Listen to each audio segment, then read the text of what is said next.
সবাইকে স্বাগত। আপনারা যারা পরীক্ষা দিবেন আপনাদের পরীক্ষাটি লিখিত হবে। আজকে একটি লিখিত পরীক্ষার প্রশ্ন প্যাটার্ন নিয়ে এসেছি। ইনশাআল্লাহ এই প্যাটার্ন থেকে 25 থেকে 30 নাম্বার অনায়াসে কমন পাবেন। ধৈর্য সহকারে সম্পূর্ণ ভিডিওটা দেখলে আপনি পরীক্ষায় পাস করতে পারবেন।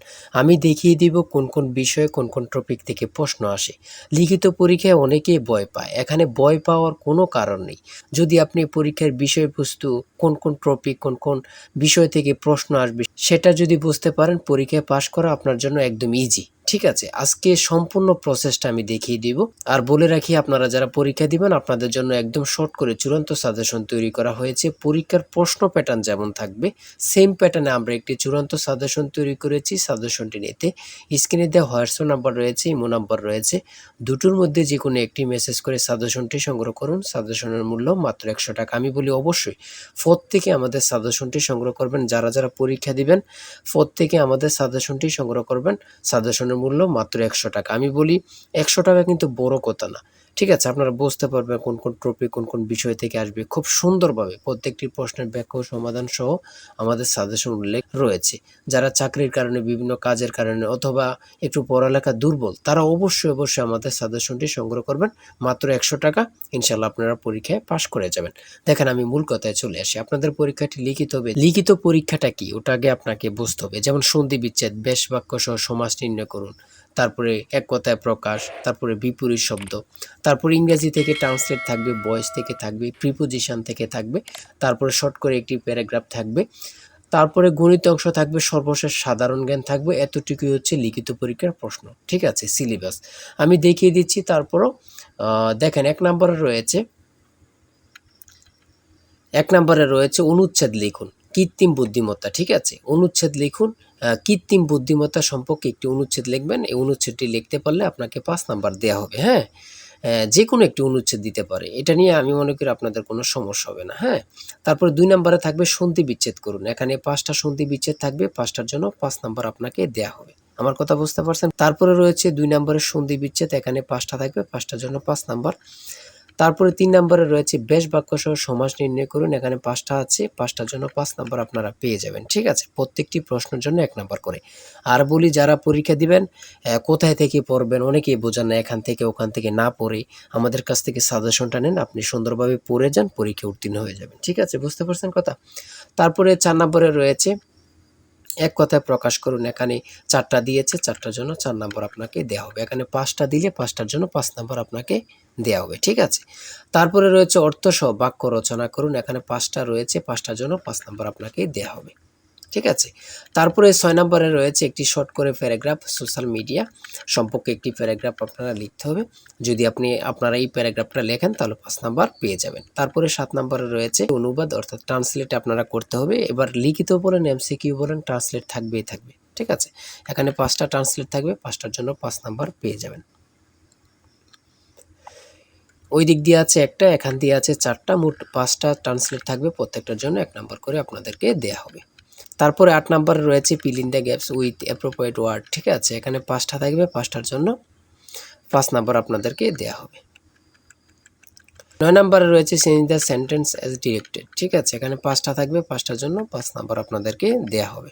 আমি বলি যারা পরীক্ষা দেবেন আমাদের সাজেশনটি সংগ্রহ করবেন। প্রত্যেকটি প্রশ্নের ব্যাখ্যা ও সমাধান সহ আমাদের সাজেশনে পেয়ে যাবেন। ঠিক আছে, তারপরে 10 নম্বরে রয়েছে মেক সেন্টেন্স উইথ ফলোইং ওয়ার্ডস। এখানে 5টা থাকবে, 5টার জন্য আপনাকে 5 নাম্বার দেওয়া হবে। দেখেন কিন্তু কোন কোন টপিক থেকে প্রশ্ন আসে, এটা কিন্তু দেখেন, খুবই গুরুত্বপূর্ণ একটি প্রশ্ন প্যাটার্ন। তারপরে 11 নম্বরে দিয়েছে পুনরূপ। পুনরূপ থেকে 3 থেকে 5টা প্রশ্ন অবশ্যই থাকবে। ঠিক আছে, যেমন এখানে রয়েছে বিএলআরআই এর পুনরূপ কি, ইসিএন ইসি এর পুনরূপ কি, আইইউসিএন এর পুনরূপ কি। এখানে 3টা দিয়েছে, 3টার জন্য 3 নাম্বার। ঠিক আছে, তারপরে যেটা রয়েছে বাংলাদেশ সংবিধানের অনুচ্ছেদ কয়টি? 153টি। খুবই গুরুত্বপূর্ণ। ঢাকা বিশ্ববিদ্যালয় কত সালে প্রতিষ্ঠিত হয়? 1921 সালে। খুবই গুরুত্বপূর্ণ। কত পরীক্ষা আসছে আল্লাহ ছাড়া কেউ জানে না। ঠিক আছে, কেন্দ্রীয় শহীদ মিনারের স্থপতি কি? হামিদুর রহমান। বাংলাদেশের সর্বোচ্চ পর্বত শৃঙ্গের নাম কি? সেটা হচ্ছে তাজিংডং বিজয়। ঠিক আছে, খুবই গুরুত্বপূর্ণ। 1952 সালে 21শে ফেব্রুয়ারি ফাল্গুন মাসের কত তারিখ ছিল? 8 ফাল্গুন। ঠিক আছে, খুবই গুরুত্বপূর্ণ একটি প্রশ্ন। তারপরে রয়েছে 17 নম্বরে 3 বিঘা করিডোর কোন জেলা অবস্থিত? খুবই গুরুত্বপূর্ণ, লালমনিরহাট। অনেক চাকরির পরীক্ষায় এই প্রশ্নটি আসছে, ঠিক আছে? আন্তর্জাতিক নারী দিবস কত তারিখে অনুষ্ঠিত হয়? 8 মার্চ। 8ই মার্চ, 8ই মার্চ। আন্তর্জাতিক নারী দিবস কত তারিখে অনুষ্ঠিত হয়? 8ই মার্চ। কত পরীক্ষা যে আসছে আল্লাহ ছাড়া কেউ জানে না, শুধু এটাই হচ্ছে কথা। তারপরে রয়েছে হরমুজ প্রণালী কোথায় অবস্থিত? ওমান ও পারস্য উপমহাসাগরে অবস্থিত। খুবই একটি গুরুত্বপূর্ণ। এখন বর্তমানে হরমুজ প্রণালী সম্পর্কে অবশ্যই প্রশ্ন আসবে, ঠিক আছে? তারপরে রয়েছে ডেনমার্কের মুদ্রার নাম কি? সেটা হচ্ছে ক্রোন। খুবই গুরুত্বপূর্ণ। রোহিঙ্গা জনগোষ্ঠী কোন দেশের অধিবাসী? মিয়ানমার। নিঝুম দ্বীপ কোন নদীর মোহনায় অবস্থিত? মেঘনা। খুবই গুরুত্বপূর্ণ একটি প্রশ্ন উত্তর। নিঝুম দ্বীপ কোন নদীর মোহনায় অবস্থিত? সেটা হচ্ছে মেঘনা নদী, ঠিক আছে? তারপরে রয়েছে পরিবেশবাদী গ্রেটা থুনবার্গ কোন দেশের নাগরিক? সুইডেন। 25 নম্বরে রয়েছে পৃথিবীর বৃহত্তম ম্যানগ্রোভ বনের নাম কি? সুন্দরবন। তারপরে রয়েছে 1 কিলোবাইট কত বাইটের সমান? 1024 বাইট। কোন ভিটামিনের অভাবে রাতকানা রোগ হয়? ঠিক আছে, কোন ভিটামিনের অভাবে রাতকানা রোগ হয়? Vitamin A. ইউনেস্কো এর সদর দপ্তর কোথায়? Paris, France. কত পরীক্ষা আসছে আল্লাহ ছাড়া কেউ জানে না, ঠিক আছে? তারপরে রয়েছে গণিত। সর্বশেষ রয়েছে একটি বইয়ের মূল্য 100 টাকা, বিক্রয়ের সুবিধার্থে বইটির মূল্য 10% হ্রাস করা হলো। 3 মাস পর বইটির নতুন মূল্যের উপর আরও 5% ছাড় দিয়ে বইটি বিক্রয় করা হলে বইটি কত টাকায় বিক্রয় হলো? এখানে অঙ্কটির সমাধান দেয়া আছে, আপনারা যদি পারেন এই অঙ্কটির জন্য 5 নাম্বার আপনাদেরকে দেয়া হবে, ঠিক আছে? তারপর রয়েছে কোনো বিশ্ববিদ্যালয়ের ছাত্র ও ছাত্রীর অনুপাত 3:2, ছাত্রদের মধ্যে থেকে 20% এবং ছাত্রীদের মধ্য থেকে 25% বৃত্তি পেয়ে থাকলে ওই বিদ্যালয়ের মোট কত শতাংশ ছাত্রছাত্রী বৃত্তি পায়নি? ঠিক আছে, এই অঙ্কটি সমাধান দেওয়া আছে, আপনারা যদি পারেন 5 নাম্বার পেয়ে যাবেন।